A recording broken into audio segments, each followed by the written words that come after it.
Good afternoon, I'm Malcolm Jordan and this is your Midday News Fix for Friday the 8th of March. The restructure at Television New Zealand could see the end of its Sunday, Fair Go and Midday news programs. Several sources, including the editor of Newsroom, Tim Murphy, say Sunday will go in May. Fair Go is also being canned, as is the Midday and Tonight news shows. Former Prime Minister Helen Clark has reacted to the news on X, calling the job cuts disgraceful. Herald reporter Jamie Lith is outside TVNZ and says things are pretty quiet right now. But you could see some people inside visibly upset. One was crying and hugging a security guard. On this morning's breakfast show, presenter Daniel Faitawa said the news team had been under intense scrutiny and today is a confronting day for many of their colleagues. Co-host Jenny May Clarkson also addressed the news. Katu kotahi tātou I tēnei wā taurangi, we stand together at this unsettling time. And we also want to say ngā mihi kia koutou. Thank you to you all for your messages and continued support. A large rates hike is on the cards in Wellington, with the City Council proposing an 18% rise. It includes 1.6% for a new waste management facility.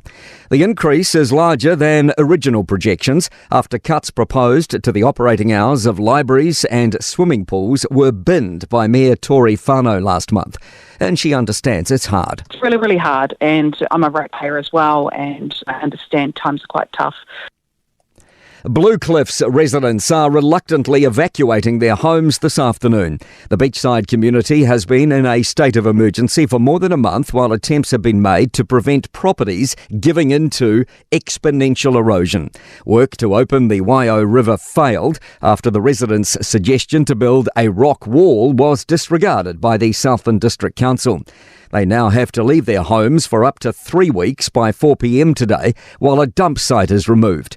Residents' spokesperson Glenn Puna says other councils around the country may have done a better job. Maybe somewhere else around the country, if we had more property here or more houses in this area, maybe it would have got more attention, maybe they would have worked a bit harder, but it's just been very frustrating.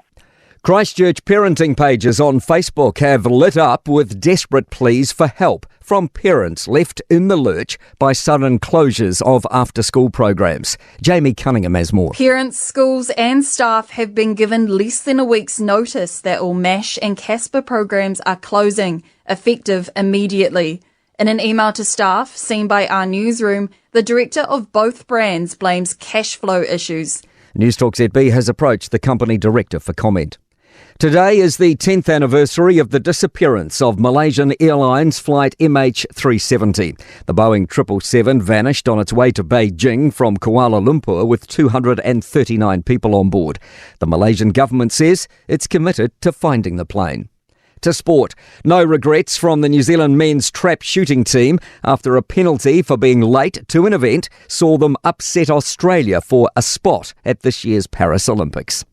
Former All Blacks assistant coach Brad Moore, who recently worked with Scotland as a consultant during last year's World Cup, will join the Pumas coaching staff in Argentina.